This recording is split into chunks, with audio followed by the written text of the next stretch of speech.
Hello, everyone. Welcome into another exciting edition of So Into Bourbon. I'm Glenn. This is Charlie. Charlie, what? There are people in my basement. We talked about this. You got to go. When? Charlie, what did I tell you? Introduce our guest, please. Stop screwing around. Is it Ken and Maria Schreiner from J.J. Schreiner Distilling? It is Ken and Maria Schreiner. Ken and Maria, welcome. Thank you. Thank you for having us. This is a first. You are the official first guest to grace the basement of Mr. Charlie Jenny. So Really? yes. Well, thank you. That is pretty awesome. Yeah, thank you for trusting. I mean, since I've been out on parole, you're the first people that we've had down here. So, Well, you know, like when I had to climb down the rope ladder into the, that was kind of weird. yeah. Well, you Threw know, up some red flags, but I feel good otherwise. hey, it's all about exploring and adventuresome. So, Love the experience. He, is he all always about tells the me experience. something about lotion on his exploring and coming in the basement. Something. So, as Charlie mentioned, this is Ken and Maria Schreiner with AJ Schreiner Spirits, correct? Yep. Correct. AJ And Spirits, yep. why don't you just kind of introduce yourselves individually and kind of tell us what's going on? Well, guess I'll go first. My name is Maria Schreiner. I am the wife of Kenneth Schreiner, and full time I actually work in the corporate industry, in the auto used car industry. Okay. And I'll allow my husband to tell the story of how we came upon AJ Schreiner Spirits. But this has been a journey that we started about 4 or 5 years ago, really just with the chance of luck and blessed with all the different partnerships and interactions and people that we were able to meet along the way to get to this point. But before we tell you a little bit about that, Oh, here we go. It's my turn. So my name's Ken Schreiner, owner, CEO, co-CEO of AJ Schreiner Spirits. I should take my hand off the mic. It's bad manners. But AJ Schreiner Spirits is a company, like she said, we started working on it about 5 years ago, and it's grown into what you see before you today. Yeah, so why don't you tell them a little bit about the bottles sitting here on the bar? Okay. These are the two brothers. So my great-great-grandfather was A.J. Schreiner. A.J. Schreiner was one of the biggest pre-Prohibition and early post-Prohibition distillers in the United States. We have earliest records of him distilling around 1882. Wow. And he was a protege of the Wathans. We actually have some photographs of him in front of Old Times Distillery number 297, which was at 28th and Broadway. It turned into the massive sprawling complex that you would know if you grew up in Louisville 50s, 60s, 70s as Sunnybrook that was torn down in that area. So pre-Prohibition, he was the master distiller for Sunnybrook, White Mills, which is now Old Forester, Sam Grabfelder. During Prohibition, he went and was a chief distiller, master distiller. They didn't have those terms at that time. For Seagram's, came back after Prohibition was repealed and started Shinley, which is now MGP. So his son took over Shinley. His other two sons went and distilled, one in Canada and West Virginia. That was my great-grandfather, Fulton. And then his other son ran James Pepper in Lexington. And then it just kept going. There's a whole family of distillers. So this makes us fifth generation in the whiskey business. So you have distilling coursing through your veins, Yeah, right? well, distilling, whiskey, That- all one of the same. that's a who's who and a what's what of whiskey and bourbon in America in that time frame. That's right. and we were really blessed. So that, you know, we got dismissed a lot early in the process because of everybody's my grandpappy's recipe story. Right. And I'm fully aware, and I understand that everybody in the industry is tired of hearing it. But I think that so early we got dismissed about this. But the reason that it's legitimate is, number one, because he was a legitimate distiller. We have records of the brands that he was with. It's all publicly available. He even testified in front of Congress in 1933 when they were trying to figure out how to tax whiskey in the United States versus how it's done in Canada. I mean, just all these records are public. And the non-public records, his son Fulton inherited all of his distilling notebooks from 1882 to 1936. So Fulton, which was my grandfather, AJ, my great-great, Fulton gave those to my dad directly, and my dad kept them secret. He's 74. They were secret after Fulton had them. So going on 100 years of secrecy for these books, I inherited them, And with my dad's help, because he's the family historian, he did a lot of research on AJ and some other great people, including Alan Bishop, Bruce Corwin. We've brought the brand back to life. So that's kind of those notebooks are kind of where your story originates, right? So, yeah, exactly. So, for me, it's luck by lineage. My father was not in the whiskey industry. His father wanted to keep him out of the whiskey industry because in the 30s, 40s, 50s, you were still kind of considered a drug dealer, especially if you were an active prohibition whiskey family, which we were. So he didn't want anything to do with that. He kept my father out of it. My father got the books and did all the research and figured it out, handed it to me, and we started a brand. Awesome. So as Maria mentioned, she's in the corporate world, you're in the real estate world. And so why now? Well, 4 or 5 years ago, I actually dragged Ken over to Kansas City to pursue some of my own personal business growth. And while we were there, that's when he discovered and was given the journals. So when he received these, we're like looking at this like, oh, with baby hands, like kids' gloves, right, and being very careful. Yeah. But it was very difficult to understand and just to really understand the value of what we had and translate the information. So that's when the journey began of who can help us identify like what we actually have here and really translate the unique techniques and ingredients and all the different things that we have to really then, identify what true value we have. And then decide, like, is this something we want to keep? Well, absolutely. Like, what can we do? And that's when I said, I'll support you, whatever direction you want to head. And, well, here we are. So where do you even start when you decide, okay, we're going to do something with this? I know you mentioned Alan Bishop. Is he the first person you went to, or did you consult? I know you're I know you're huge into bourbon already. You probably had some connections there. Yeah. And being here in Louisville, obviously, is a big benefit. So the way that I can tell our brand story is not how I would encourage anyone else to go about it. Those are always the best stories, though. It was all trial and error. And Alan was certainly not the first stop. We wish he was, because he is incredible. Yeah. However, unfortunately, he was not. Mm-hmm. So, where do you start with that? So my name is not known, in the whiskey, in the annals of American whiskey history.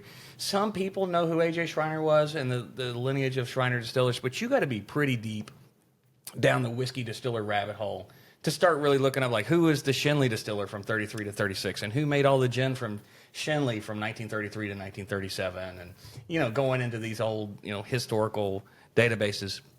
So, it's not like I could play on my name, like some other people who are lucky enough to have had that connection and stayed popular throughout the years.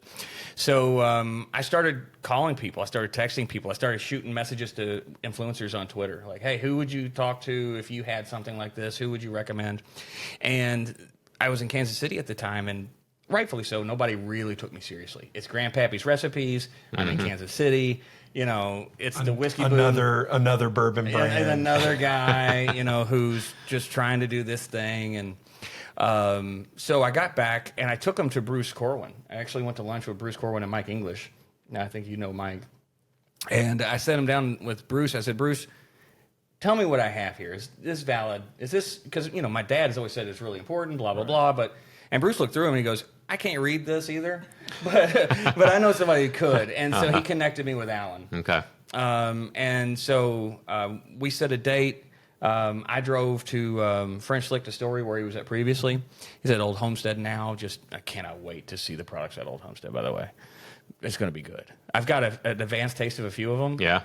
Good stuff, huh? It's going to blow. He did some great things at French Lick. So, craft distillers, watch out. Alan Bishop is coming. I'm not kidding. Old Homestead's going to do really, really well. So where is Old Homestead? It's the French Lick, Patoka Lake Winery. Okay. So Patoka Lake Winery built a distillery on premises, and it's the Old Homestead Distillery. Gotcha. You can go. You get like a full weekend. You can do stay in hotels and whatnot right there. But so I went up and I met with Alan, and Alan was like looking through them, and he goes, "Man, you don't know what you've got." And I said, I really don't. I can tell you what people have told me I have. I can't validate it because I don't speak distiller, and I especially don't speak pre-prohibition distiller. And so he goes, these are incredible. Do you want to sell them? And I was like, nah, no. He goes, well, do you want to publish them? What do you want to do? I said, well, I'd like to make some of these mash bills because in the books we have some of the mash bills and cooking methods and yeast methods for some of the biggest pre-prohibition distilleries in the United States. Wow. Because Schenley owned so many different distilleries, they would dispatch him and other people like Harry Wilkin. There's another guy named Nebelkamp who's got a great story behind him. They were considered the fathers of Schenley distilling. And they would all be sent out to go make sure that the smaller distilleries who were aiding in production could keep a consistent quality up. So I have all these records of what Astor was producing, what Belmont was producing, what this distillery was producing. And they're all written there in his notebooks 100 years old. Wow. And it's like, if I didn't bring those back, I would be doing a disservice. Right. Absolutely. Right? Like, so it's a humbling exercise to try to recreate something that your grandfather was doing 150 years ago today and see how good he was in his time without the lack of modern machinery. Yeah, he was doing it with a lot less technology. Oh, yeah. And then you get somebody like Alan who can pull the flavors out. Like, this is based on one of the Schenley gins. And he had that Schenley gin, and we based it on those flavors. Okay. So, like, to have a distiller like Alan, who is probably the best pre-prohibition style in the United States, help us bring that back, it was a godsend. I think things came together the way they were supposed to, but it did take 5 years. Awesome. So we definitely want to hear more about this, but do you think we should start tasting a little bit? Well, It's tasting time. I know people at home are like, time. come on, get to the whiskey. So, I'll tell you it's good. so run us through the specs, any information we need about. We'll start with the rye. Yep. Tell us what we need to know. It's a beautiful bottle. Thank you. Run us through it. All right, so without ice in it, you're going to get a deep, like kind of a deep mahogany on the look, and it's got some really viscous legs, which is my new favorite whiskey term. I used to think lady leg was my favorite, like on a bottle, but viscous legs is now my favorite. So if you roll it around, you can really see the oils. Now, this is a blend, and we'll talk about why specifically we blended, but we pulled 90% of this whiskey out of things that Alan Bishop has already made. So we sourced it specifically. We knew which barrels we wanted for the flavor that we were going to go for. So if you on the nose, and different glasses I've found pull different flavors out. So I'm going to give you the Beautiful rye nose. Yeah, that's crazy. Yeah, I'm going to give you some of the flavors that some people are pulling out and some others are pulling out. Okay. So if you're Alan Bishop, who's famous for his fat kid tasting notes, you get plum, blood plum, and citrus on the nose. Okay, and you got to really pull in from the mouth to get that. I totally get the citrus. Like it has an awesome kind of like sweet citrus nose. Yeah. And you get that really nice rye spice. It kind of tickles the nostril. It's an unbelievable, really potent nose. It's great. Before I just want to go back to just the look of it real quick. We talk about this all the time. When you have something in your glass that's so viscous, it looks like it's Jello in your glass. Yeah. It just doesn't like moving around. Yeah. Well, and that's the benefit of double pot still distillation. So we pulled barrels specifically, as many as we could that we knew were distilled in a pre-prohibition style way. So one of the base of this whiskey, what is probably the two bases that are 90% of this, and went in the barrel at 107 proof, which was the style pre-prohibition, around 105, 107. It's 100 proof now, which is the pre-prohibition style proof at this time. It was distilled on a double pot still. We didn't, they didn't have any fancy column rectifiers at that time. The column rectifier was introduced in Kentucky in 1914. Before that, you had 3 chambers in double pots, and the 3 chambers came primarily with the Wathans. The Dance like to claim it. I'd like to see the data on that, but I can tell you that the Wine and Spirits Bulletin 1905 gives the J.B. Wathan the credit for the 3-chamber coming to Louisville in the 1870s. Interesting. So we're going to use some different distillation techniques once we start distilling based on those pre-prohibition methods, but everything in here is double pot mostly. There's a little bit that's in there that's column still, but we needed it to push the flavor in a certain direction. Okay. So there you go. So we got appearance and nose. Some people pull out fig. or some of the Okay. grassy notes. I could see that. If yeah. you go straight through the nose and not through the mouth with the breathing, Yeah. I get a lot more fig on it. But if you go through the mouth as well, I pick up a lot more citrus and It's blood funny plum. you say that. I close my mouth because I'm a big like mouth noser. Like, Yeah, yeah. but when you close your mouth, I get a lot more You do fruitiness. get more of the like the dark fruit. It's got to create. Yeah. I just want to talk about how pungent and beautiful this nose is at 100 proof. Like spicy rye, and normally you'd like I would have guessed it was a higher proof than that. Just from the nose. Yeah. Yep. Like it's unbelievable. And it's got that funk we talk Yeah. about Oh, all okay. the time. With, All yeah, right, so let's take a sip, and Yeah. then while you guys Cheers. are sipping, I'll talk a little bit about the funk. So who likes the funk?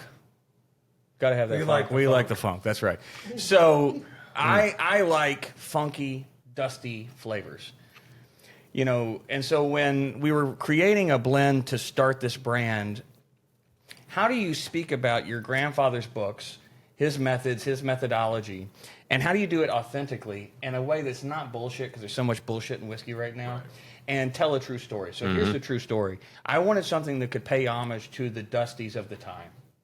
And I told Alan, I said, we really have to have something that has the funk in it. It cannot go to market without that funk. And after revision, we finally got to it. And I love the funkiness of this. Because you're not going to go pick this rye up and go, oh, I've had this somewhere else. right. You will not have, because so many people go, I don't like ryes. It drives me crazy. You know what? You haven't had ryes that embrace the palate full of different flavors. And then I'll pause. This is so. It's funny you say that. It's you said it's not going to be familiar. You wanted that dusty funk. To me, it's very familiar. I have an interesting, and it's an Alan Bishop. Oh, okay. It immediately harkened. I have a single barrel of French lick from nice. him, and this is it's different. Which one? Which one do you remember? It's a Matty Gladden. Okay. It's Yep. a Matty Yep. Gladden. Yep. So this has a lot more rye spice in it, but it has that funk. Yeah. And if you've had those modern, that would be the only thing I could equate it to modern wise. Yeah. But it's always amazing when all of those strings kind of tie back in. Yeah. It's like, hey, we're going to do it this way, and we're going to get this guy because he does it this way. Yep. And then you drink it, and you're like, oh, that's why we did it this way. Yeah. Well, and it has that beautiful rye spice up front, and on the finish, I feel like I just ate like a chocolate covered cherry. It's got that cherry, and that's one of my favorite notes ever in a whiskey. I absolutely love that. So I shared with you all a little bit earlier where I'm more of a student early in the whiskey education. And what I love about this and what I love hearing about this, especially for those who are used to rye and what type of palate it brings, when I hear like, oh, wow, that's a rye. Yeah. Like it just, I think that speaks to what this drink offers. You have that rye. You can tell it's certainly a rye with the spice, but it's just so smooth. It does. It rounds out, Yes. and a lot of ryes are like they're one-hit wonders, right? Yeah. You get that nice punch, that nice Spice. rye spice, and that's about it, which is great. Yeah. But not very complex. No. Well, one of the goals for the brand is we always shine our light into pre-prohibition, early post-pro. Pre-prohibition or prohibition, one of the great things for me, one of the terrible things for the industry is it really wiped out the ability for people to know what rye was supposed to taste like. So predominantly, most grain distilled in the United States prior to Prohibition was rye. That was the corn of today. Prohibition happened, and all of the records, so many of the records were lost. They were burned. They were thrown away. We don't need these anymore. The law confiscated them. So there's a lack of knowledge about how ryes were produced pre-Prohibition. The books that we have distilled or written down by A.J., and some of the other training manuals from the early 1800s, I think the Seagram's manual goes through it pretty heavily in the early 1900s. There are so many differences between the way you have to use yeast, the way you have to cook rye, everything. Barrel entry, how long it's going to mature in a barrel before it's ready to go versus whiskey, corn whiskey. I mean, there's so many differences, and we want to embrace those. So when I hear like Maria or anybody else say it's a very approachable drink, it makes me very happy because I'm not building whiskey for the guy who can basically internally combust. If you drink a high proof rye on a summer day, a lot of I feel attacked. He feels attacked. if you a high proof rye on a summer day, it's hot, man. Yeah. It is hot. I'm not that good. I mean, like, you're talking 120 proof on a rye on a hot summer day, and it's all peppery distilled. Yeah, that's And that's exactly what I was going to say. Is this is very approachable, but it is also very flavorful. Yes. And it checks all the boxes. It has great mouthfeel. It gives you the rye spice you want, but it is. And we throw this around a lot at, a bourbon drinker's rye, because you'll get a lot of the bourbon character in it too. Yes. The chocolate that you mentioned and the cherry and the fruit, it checks a lot of boxes. So what do you pick up on the mid palate? Because I know you talked about the finish, but what do you pick up on the mid palate? I get a little bit of that plum, I think, on the mid palate. Yep.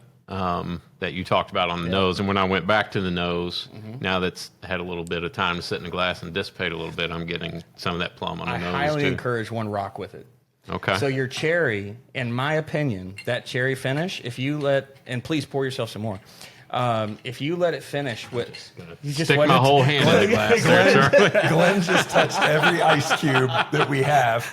So I will not be using any ice this evening. If you wonder what Charlie was looking Wondered at. what that noise was. It was Glenn. If you didn't have cooties before, you gotta know. Hey, I washed my hands. There we go. See, what's bad is he edits. The alcohol will kill it. He's going to edit all that out, and that's what makes me mad. I will not edit that out. That's hilarious. So, okay, so on the mid palate, once you put ice in it, you're going to pull some different flavors. I like it with one. I like it to kind of open up with one really nice cold crisp ice cube. And what I'm going to pull off of the center of this, off this mid palate, is actually going to be more toffee and sweet tobacco. And it's like it's a duel between the two. And the sweet tobacco outlasts the toffee. Like the toffee and the plum, that flavor comes on the front end, and then the sweet tobacco finishes out. And then that cherry, to me, turns to a little bit more of a mint. I would agree 100%. Like that, I feel like with the ice cube, exactly what you said. Yeah. Before, I was thinking toffee right before you said it, and the chocolate covered cherry that I get on the finish has kind of dissipated now. Yeah. Yeah, and with so the ice. for me, both of these She has something she wants to say. Oh, yeah, well, No. No, I was just commenting. Just do it. It's all community, all family here. Yeah, you can't. It's You just can't only give gonna make you tasting notes stronger. like that and then not expect me to get an ice cube. While mine is hey, just Sorry, yourself. Charlie. While mine is chilling and I'm swirling this around, Glenn again stole the bottle. Keep going. The bottle is gorgeous, and I want to kind of is highlight. gorgeous. And we're gonna Show the bottle. splice in some photos because we're gonna get some photos before. But the bottle has. I'm gonna look and kind of see. It has. I'm assuming that's AJ's picture on the back, which Yep. is very hard to see here, but we'll take more detailed pictures. It has a couple articles. Are these like? Walk us through what's on the side, the bona fide side. Yeah, the bona fides. So we knew her. Well, number one, I want to give huge props to our creative director, Sabrina Fraley. She's been with other alcohol companies for years. She works at a design agency out of Chicago now, and she just is just a killer. Man, she's good. So everything that we've done has been with Sabrina. She did great work. She did great work, and I told her a little bit what we wanted. We wanted to pay homage, and she came up with this. The bottle we had to work on. If you guys ever want to talk about, pricing the market statistics, and how you go study the shelves, we'll talk about why we use this type of bottle. Okay. But we used the photo of AJ on the back of the Heritage Rye and J.J. on the gin. J.J.'s comes out a little smoother right now. We're actually going through labeling hell, where we get the revisions and then we send them back for revisions, and we're going to pump the color up on that picture so it comes through a little bit more for the rye. And you've got the whole family on one side of it. Yeah. With the generations, which is awesome. So we have the exact signatures on one side of the bottle from everyone in the family from 1882 on who's involved in this. We could have actually gotten Anton, the guy who landed from Germany. We have his signature as well, but he wasn't a distiller, so we left him off. But that's the 5 generations Black of signatures, sheep. the real signatures for everyone. And on the website, if you go, even J.J. signatures, his actual signature, and we included, if you look, some of these signatures misspells my last name. Oh, really? Yeah, because in the 1800s and early 1900s, they're still trying to figure out how they want to sign it. That's pretty typical. How do I Absolutely. Americanize it? And so, some of these signatures don't have the correct spelling still. Well, Glenn Hockersmith, that's Glenn's last name. His original was Hockersmith and Sassensassen. No, actually, it was Hackenschmidt. Hockenschmidt? Yeah, Hackenschmidt. That's got to be German, right? Yeah, German by way of Cheers to you. Netherlands. I see all yeah, this Irish stuff absolutely. on the bar. I feel like we got to represent. And, Exactly. see, there's too And much he's got the Notre Dame too much Notre barrelhead Dame back in this there, room which right now. I have to battle I every feel day. attacked. Yes. Go Irish. No, I do. I want to talk briefly, and I just want to mention, like, as a whiskey drinker, as a bourbon fan, and we've kind of talked about it since you sat down, like, a crowded market and Grandpappy's recipe and everything, and you use the phrase, which I love, bullshit. Is a lot of it is BS, Bullshit, yeah. and I love that. Not only I'm a big fan of transparency, and I'm a big fan of there being a story and a reason. Yeah. Like, is this just another bourbon? Is this just another brand? But having all of the information on there and being able to trace the history and show it, it's important to you because it's your family. It's important to bourbon drinkers because it's real. That's right. And having it in that style. So not only having the history of, hey, we distilled whiskey and gin and we did a lot of stuff, but going back and saying, and we're going to do it again. I think that is unique in the market, and I can't think of any other brand or any other company that's doing anything like that. So absolutely kudos to you guys. Yeah, And very, very cool. it also is, and it really opens up with an ice cube. Yeah. It's unbelievable. Well, I want to also give kudos to Sabrina because you've mentioned a couple things that she really stressed providing our consumers reasons to believe, so RTBs.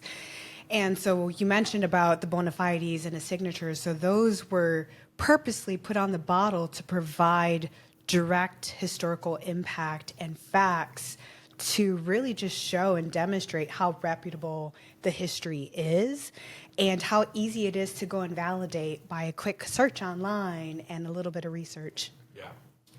So, and I would add to that, and she's exactly right. So often people don't know who the people are that is on the bottle unless you're in maybe the whiskey niche. Yeah. So, I think to your average whiskey drinker, they may not know who a legend like Booker No is, right? Like if you're in Seattle, if you're It's not in just for bourbon country. Oh, it's just Booker's. Yeah, it's just right? Booker's, It's right? just Booker's. And so what we knew really early on was, yes, we have someone who is historically significant to whiskey. He never had a brand. He never had his name on a bottle. You will see his information on Shinley advertisements of the time. And I can forward you guys some of those. They're really cool. So they'll actually highlight him in the center, and Alfred Blanton is a few down, which is cool to me. Like he outplays Alfred. Who's this? Who's this Blanton character? I don't know. Blanton? Never I've heard of that. him. He's kind of, somebody says he's famous. Semi-famous. So, we have these really cool documents. So what we wanted to do is share the authenticity. If anyone challenges me on anything I say, I will be very honest. It's either folklore from my family or I can authenticate it. So here's the folklore. Until I verify this, I can't say it for truth. I don't know this to be accurate. He was helping a large company in Canada during Prohibition import booze into the United States via the Great Lakes, and my family would pick up the whiskey inside the Great Lakes during Prohibition and market it throughout the Midwest and bootleg it. Well, because he pissed off so many other mafia members, they wrote a contract for his life, and they chased him from Canada to Mexico. Oh, wow. So I know from family history he was in Mexico distilling, and I think I know who he was with, but I can't find the data. So I tell everybody, like, I have stories that are inside of our family. I assume them to be true. Everything else has been true, but I really lean heavy on the publicly available data that you can pull, and you can go find just about everything that's on that bottle right there somewhere online. Well, stay tuned for our next episode when we all head to Mexico. I was going to say, sounds like a really good reason for a trip to Mexico. And it's going to be an unbelievable trip. You won't want to miss it. I'm buying Glenn a sombrero. Well, you'd look good in a sombrero. You've got the face for a sombrero, Glenn. I've got a face that needs a sombrero. I'm just kidding. Pull it down over my Somebody forehead. told me you have the face for a big hat once, and I just took that.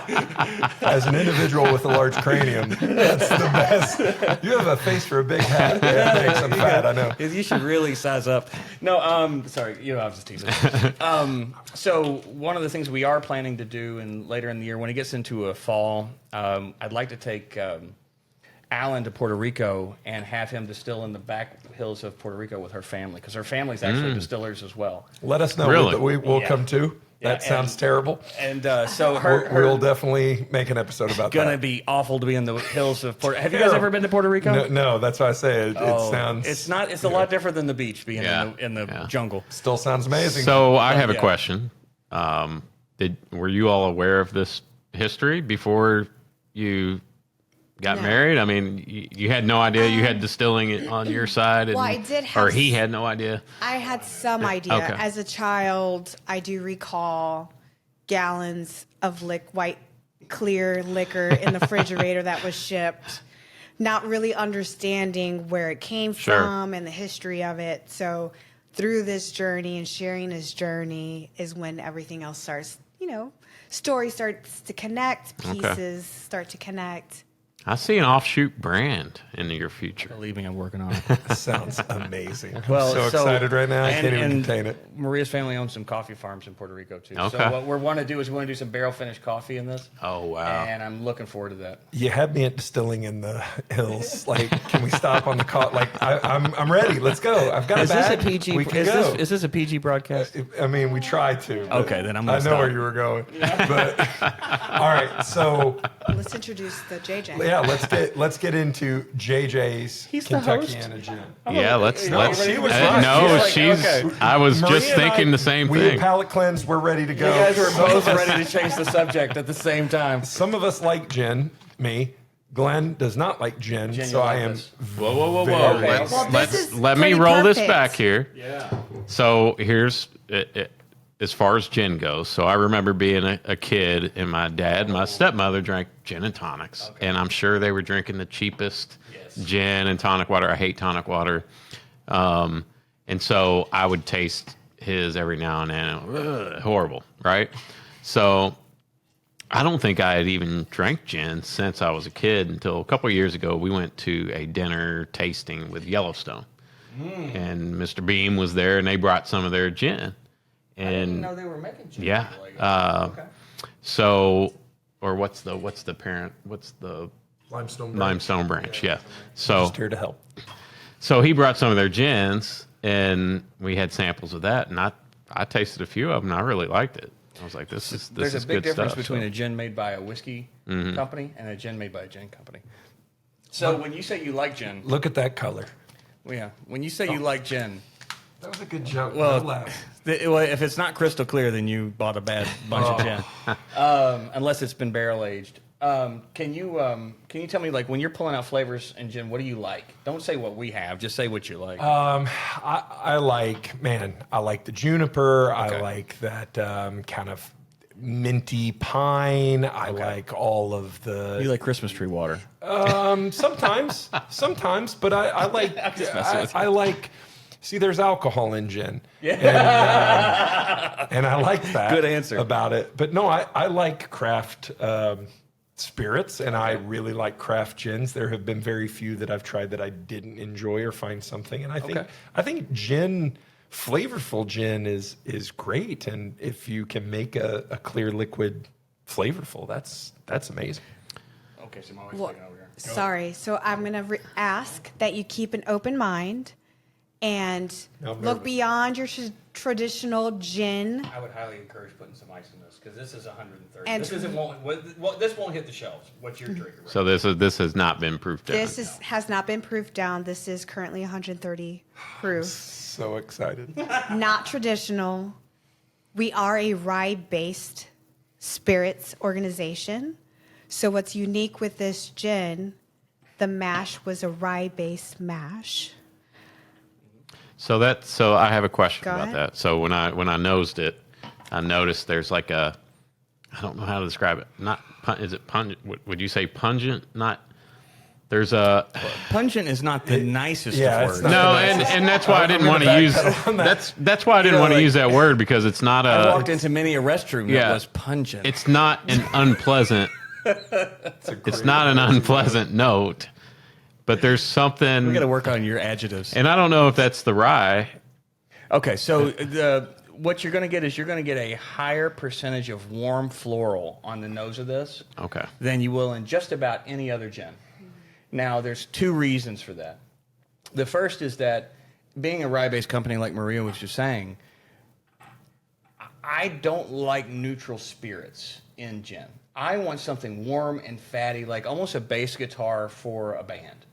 You know, it helps kind of lift everything up. So think of the support and the warmth and the fatty flavor of this. Not a crisp, not a dry. It's a fat, wet flavor. That warmth is a great way to describe what I said as pungent. Yes, the warmth. Yes. That all comes from the rye. Yeah. Okay, so now the rye base for this is from the base distillation in this. Okay.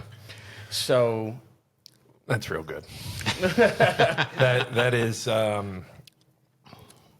that's so good. Even at 130 proof, that's so good. It's you get a little spice on it because obviously there's some rye character, kind of tickles the tongue. Yep. But it is like you said. What did you say? Wet and wet and warm. Wet and warm is a great description. adjective. It And sounds has- dirty. It's not, folks. And if you like wet and warm, Ooh, Buzzinga. go ahead, Charlie. There we go. That's got to be your opening clip. That's cutting room. It also has and maybe I'm the Excuse only. me. Yeah, you touched them all, so have a nice. Can I have another one of the Glen fingered cubes? Absolutely. Oh man, That's our new brand, Glen let you- Fingered I'll let you Cubes. finger it. Come and have a Glen Fingered Cube while Charlie tries to tell you what gin smells like. I want to point out. I don't know. I can get We're off the rails. I can get us some new Yeah, ice we're- if we need we're it. off if you're the going to rails. have me on a podcast, folks, we're going to have to change the ratings. Let me have the. No. We're fingering the rest of these ice cubes, Glenn. Sit down. I'm trying to keep control here.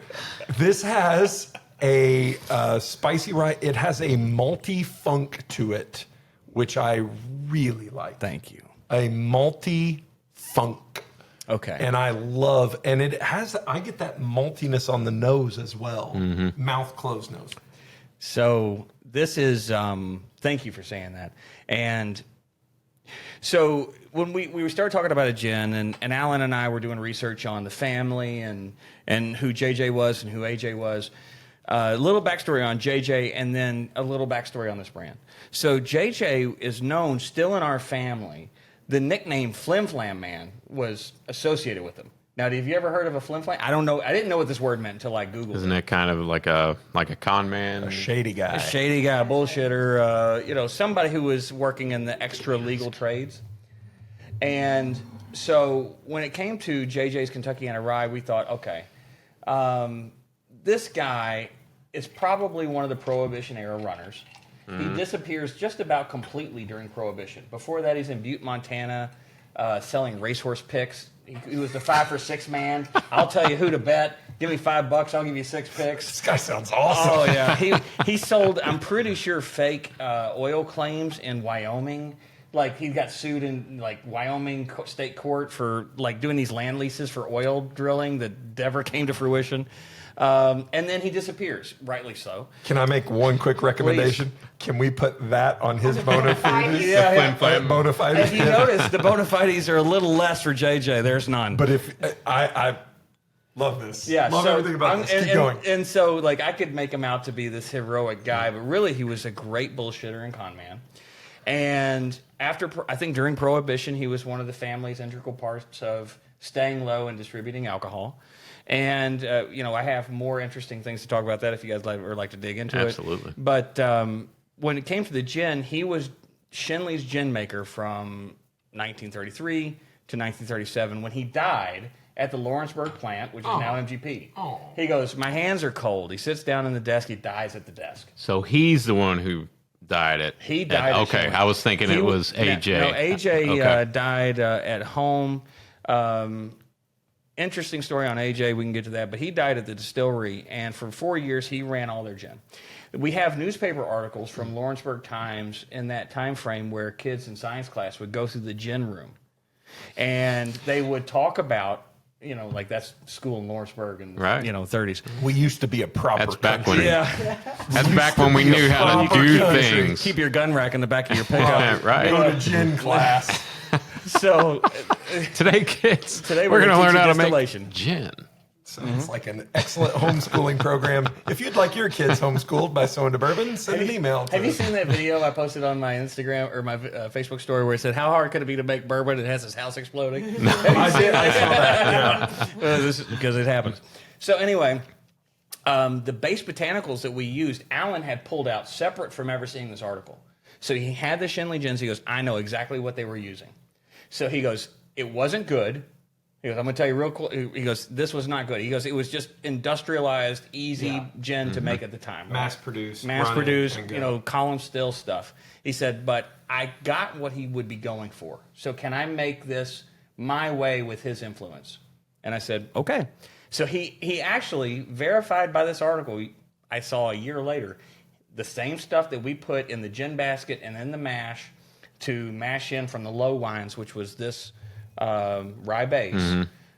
We used exactly what Shinley was using, and you'll find a very similar nose and palate to the Shinley gins of the era. Awesome. And we're using 93 proof on this, so the 130 is not what you're buying at the store. So what you're saying is Alan Bishop is not a flim-flam man. He's not a flim-flam man. This is actually really, really incredible stuff. So on the nose, what you were getting, the citrus. This is awesome with the ice cube. So what's the word? And I should know this, but I'm blanking on it. The word where it like kind of grays out. It comes Lucius. Is that the word? It's like what you would get from an absinthe. Sounds right to me. Let's go with that. Oh, it's okay. I think it's flim flam. We're going to call it Lucius. Let's call it flim flam. Flim flam for the time. Flim flam. Flim flammy. When you put in the ice cube and it dilutes it a little bit. On the palate, you're going to pull lime. You're going to pull citrus. You're going to pull vanilla bean. And then it's going to finish with honeysuckle. So we put local honeysuckle in the gin basket and distilled it through honeysuckle with those, additives and those extra flavors. Not additives. That's like we're pouring a flavor packet. Sure. We actually put the ingredients. We actually helped make this. I 100% get the honeysuckle now. Yeah. I don't know if it's through the Because power of this, suggestion or because what. of the honeysuckle and everything else, we had no TTB classification that we could use for this gin. That's awesome. So there is no other Kentuckiana gin on the market. There's no gin that uses a rye base that I know of. I've heard of one, but I haven't tried it. I haven't seen it in person. And this is something that is unique, and most gin drinkers don't like it. The rye whiskey drinkers love it. I really like it. It has a lingering finish that just like coats your palate and just kind of sticks around. It's so nice. Well, and I it's really like just it. like the rye. The rye had a finish that lingered forever, and so does the gin. Yeah. And we're really as a matter of fact, I trade this out for whiskey all the time. I would rather drink this than a lot of the whiskeys. So this is $59.99 going on the market. Hopefully, we were trying to July 1st. It's going to get pushed to August because the labels. And label, if you can feel my pain. And this is $119.99. We're releasing 1,000 bottles a quarter of this. That's it. It'll only be distributed in Louisville and within 50 miles. Online, you can get it if you want to ship it, but it's a very limited quantity that gets sent to MASH Network for the online distribution. Okay. If you want it, get on the email list as soon as you can. Our goal is for this never to hit the store shelves, just to be fair with everyone. This is a really special whiskey. And what we want to do is, if you want it, buy it online, get it before it ever goes into allocated, before you have to, bribe your local Before you have to pay secondary. Well, not even secondary. I mean, some of the crap that people are paying right now for whiskeys that are average is ridiculous. I want to. You said this is 119. 119. Yeah. A lot of money. No matter who you are. Yep. And we get it, and you're watching, you're like, holy crap, 119. if you're going to have a bottle that costs $120, have a bottle that tells a story that you can get out for your friends and you can pour and you can be like, hey, this guy was doing it behind the scenes and nobody knew it. And you have the story and you have all that and it is unique. Yeah. Oh, and by the way, it's really freaking good. Yeah. And it's going to be different from anything that's on your bar. I can almost guarantee that.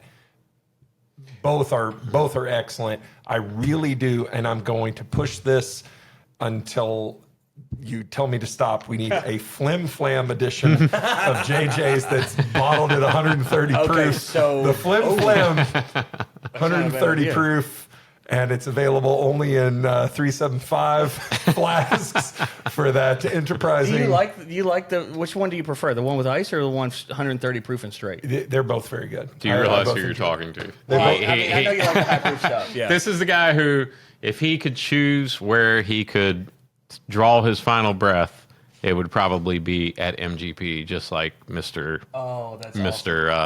Schreiner. Yeah, JJ, yeah. It's a whiskey factory. It's a whiskey, of course. So, Willy Wonka, like the Willy Wonka thing, like the golden ticket. I want to get the golden ticket for MGP and go there and swim in the whiskey.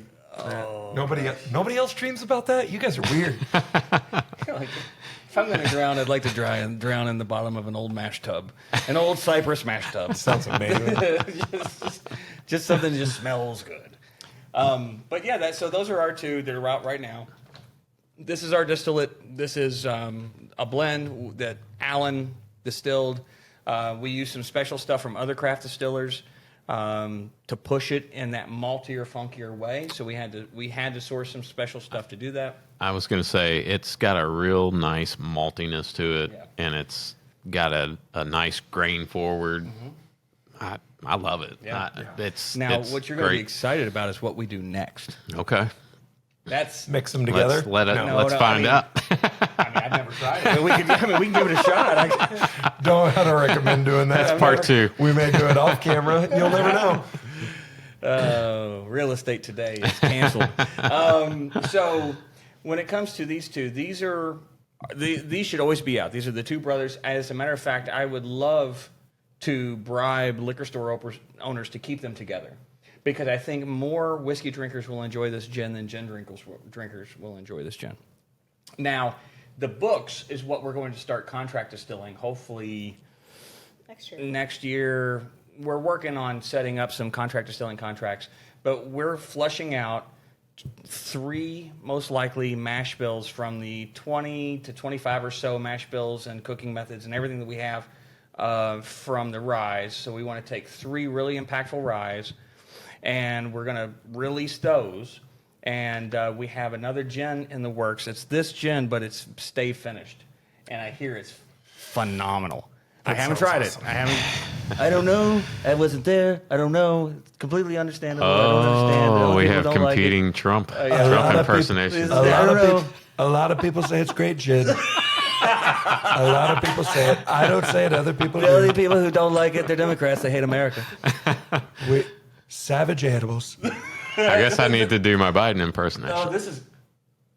Yeah, there you go. Yeah. See, we are not getting political. We're not getting political. We are an equal opportunity. But all of those things sound awesome. Well, they're just funny to mock. They are funny. Absolutely. So it really has nothing to do with politics. We used to be a proper country. Proper. I love, so one of the things, and you mentioned, dusty and that dusty funk. Mm-hmm.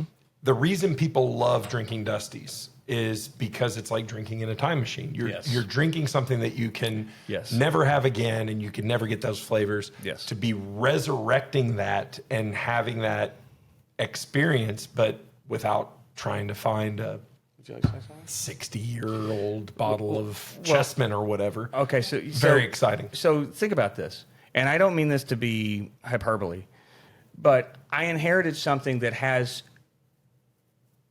value to more people than me. So often in the States, my grandmother just passed away. She's got her knickknacks. My grandfather passed away. He's got some Bibles he wrote in, right? To her, those knickknacks were important. To him, those Bibles were important. To me, those Bibles were important. But when I have something that's 140 years old, okay, the distillation methods and mash bills from Louisville's premier let's say 1900 to 1920 time frame, where we think we're in the heyday of whiskey today. Right. We are not. I think there was three, and I wish somebody would research this. I heard it, and I would love to be corrected if I'm wrong. I was told right now there's, I think, 110 distilleries in the state of Kentucky. I would hate to be wrong, but I've been told there's 110. Glenn will fact check that. Please, Glenn, fact check it. I was told pre-Prohibition we had 300 headquarters, so they weren't probably all distilling here, but headquartered in Louisville. Wow. Okay. So Whiskey Row was really Whiskey Row. I mean, these people at that time frame, those were all the business offices. We actually got married in Sam Grabfelder's old building in 1919 Main Street, which is Whiskey Road Lofts. Not on purpose. We didn't know. No. We did not know until later during the history. We didn't know he was a master distiller for Sam Grabfelder. Wow. So we have, and so lucky enough, one of the first things we did before we told anyone about this brand is we did all the trademark research on all the brands he was associated with. There's some very large corporations that gave up Lindale and White Mills. And those were open. We got them. Oh, wow. Also, the Sam Grabfelder name, Grabfelder & Co., we own it now. And we have the mash bills recipes from those times. Specifically, we've got everything for the Grabfelder rye.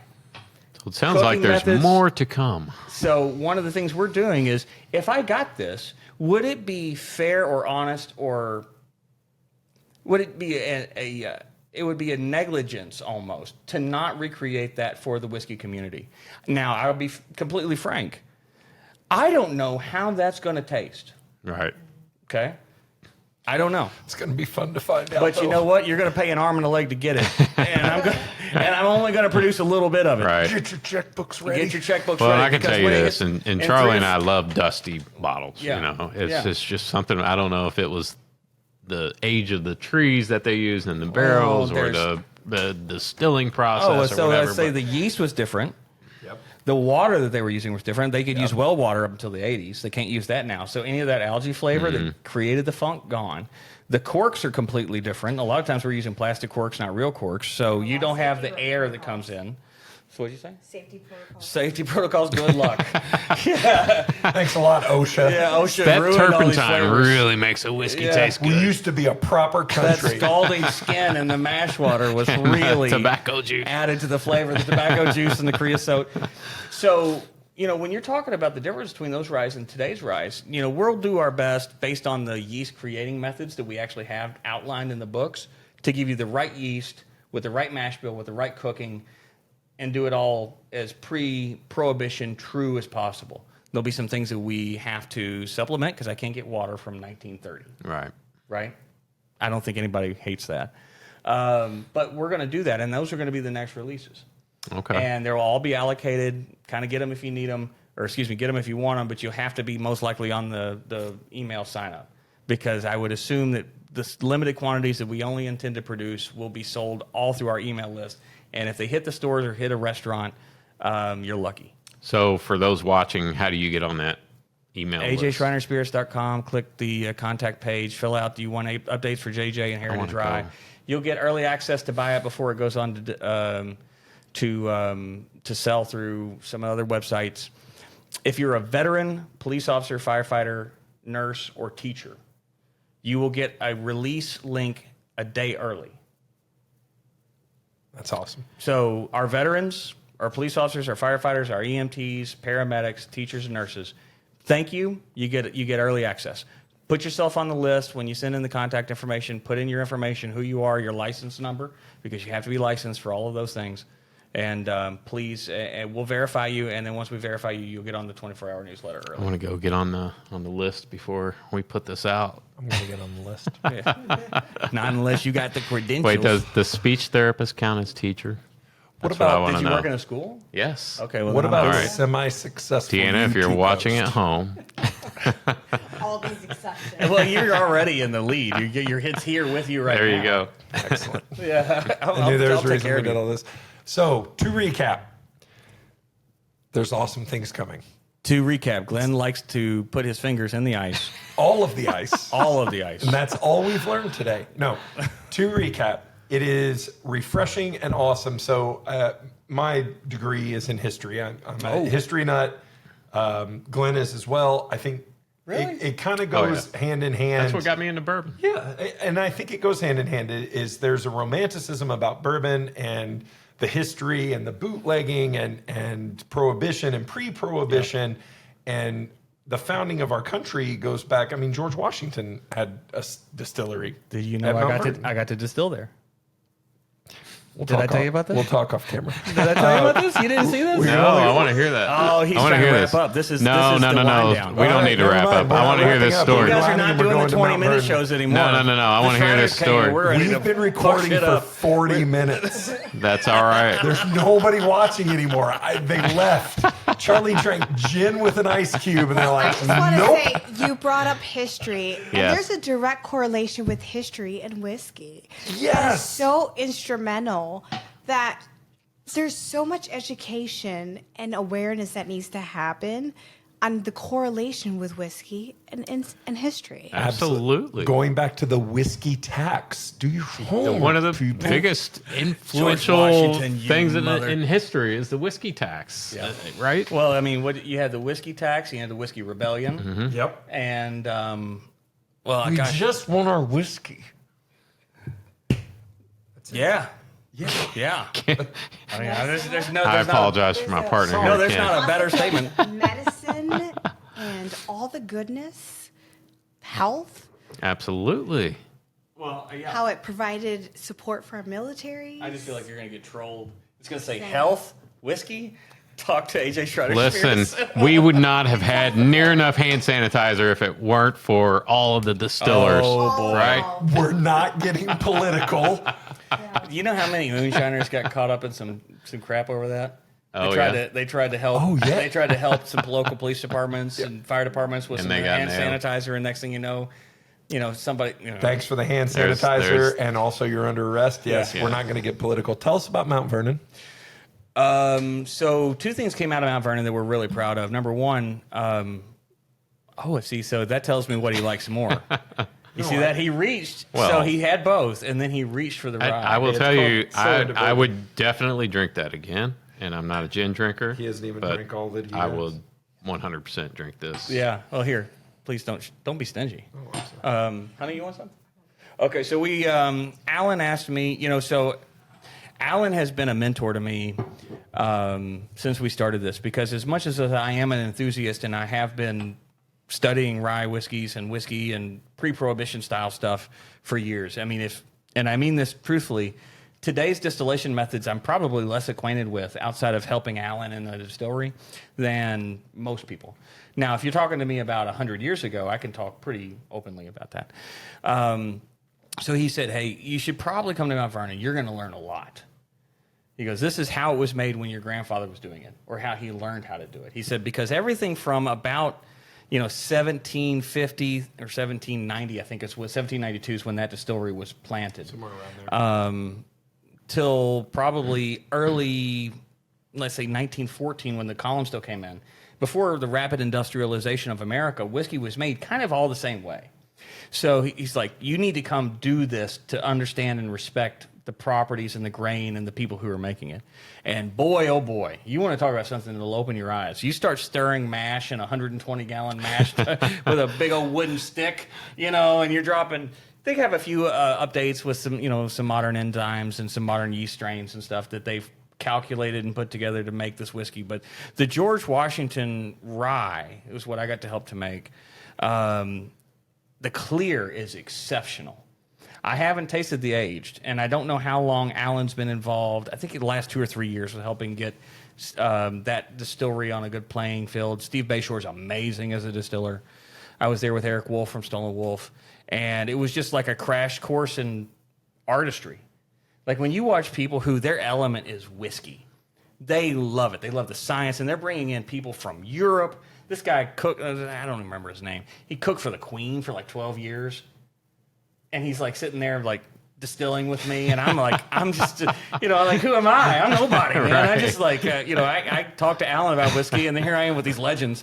And so I got to go. We got to make it. I'd spent a week there. It was one of the best experiences of my life. And out of that, Johnny Caraway from the National Park Service, Eric and Aviana from Stolen Wolf, Alan and I, Steve Bayshore, and some others put on a Veterans Historic Trades Workshop in Pennsylvania where we taught veterans with post-traumatic stress disorder all about whiskey and the heritage of it and how it's distilled. There were some amazing people like Amanda Bryant and J.J. Jackson from Moonshiners. Oh, wow. And because of Mount Vernon and my experience there, we got to do this for the veterans.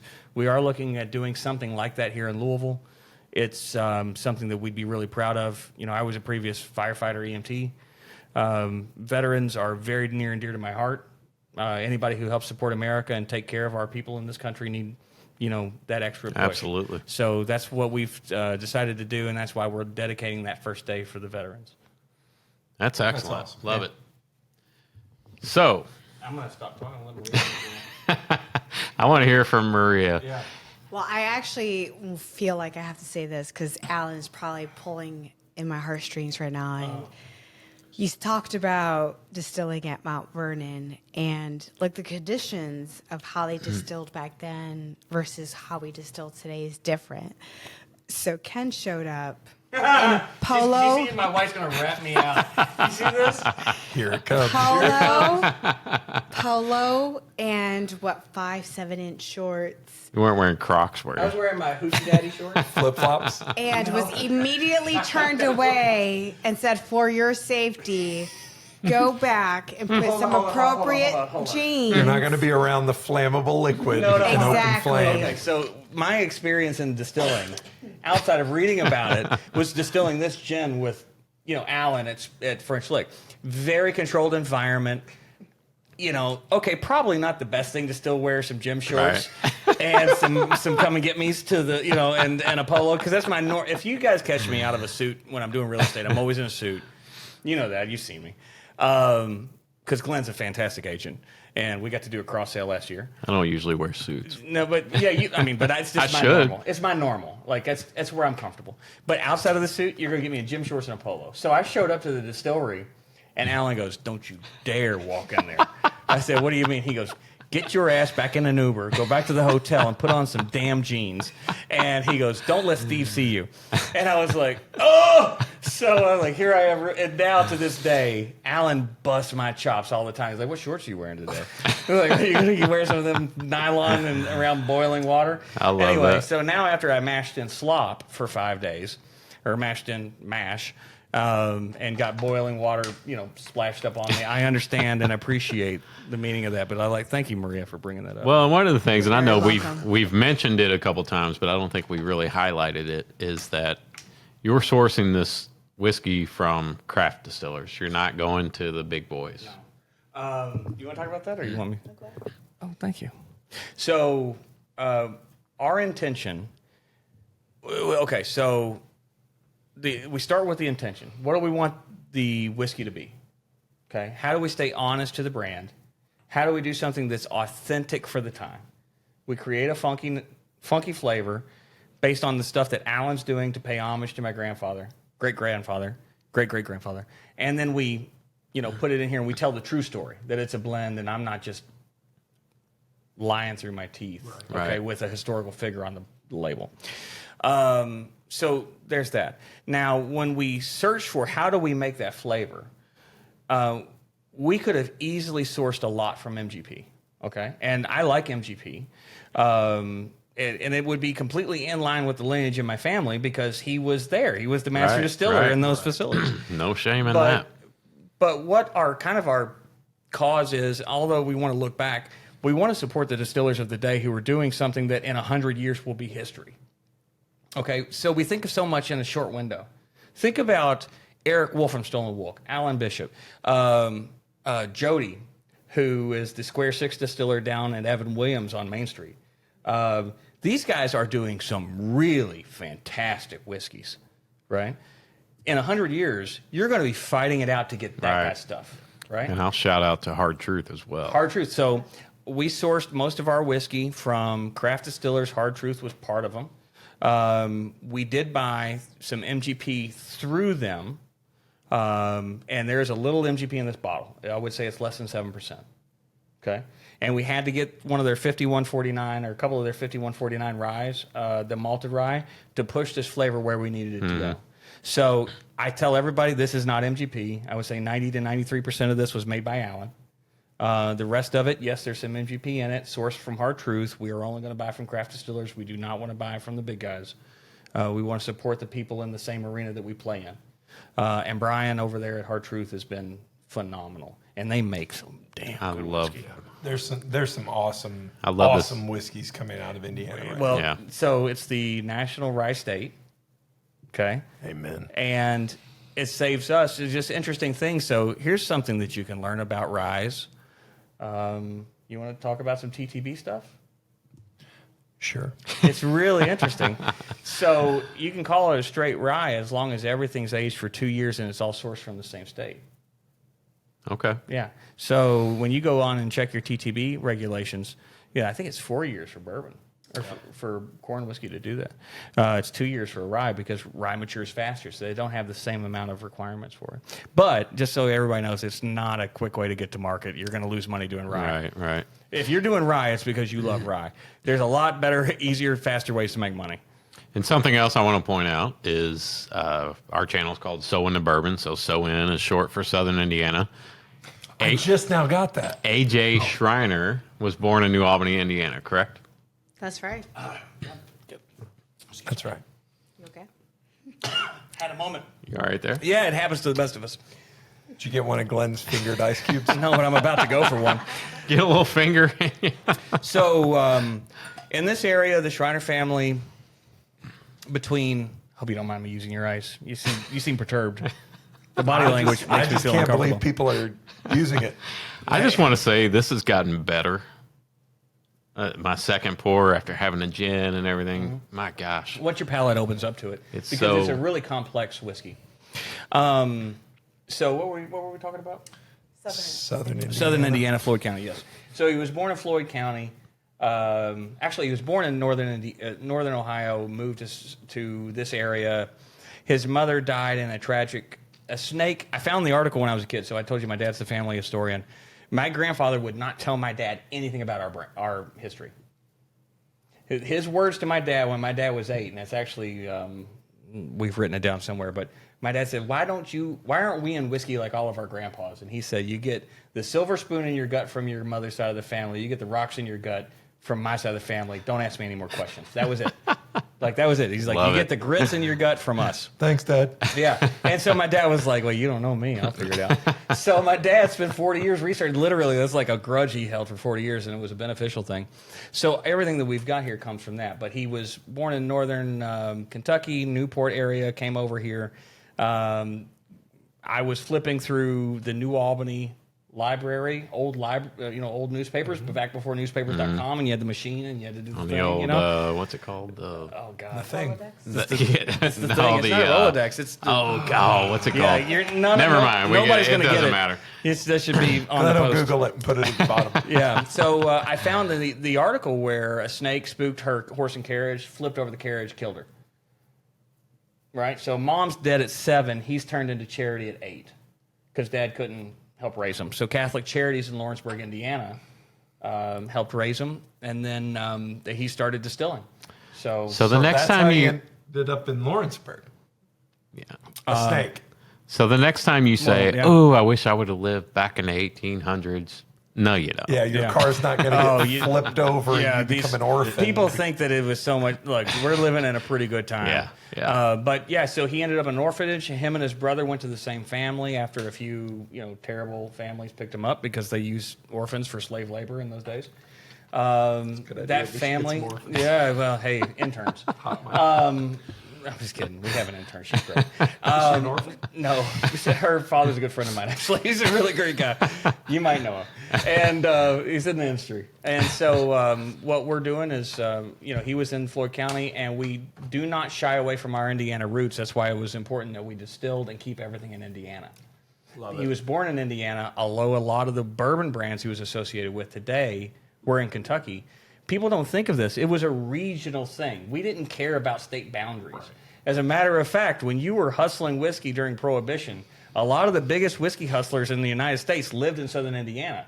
Southern Indiana was where you went if you didn't want the law to follow you. Jeffersonville. Where I was born and raised, the Wathans, the Nebelkamps, and the Shriners, they all lived within a mile of each other for 40 years. Wow. It's not a coincidence that the fathers of Shenley all lived within a mile of each other in southern Indiana. And we'll talk offline.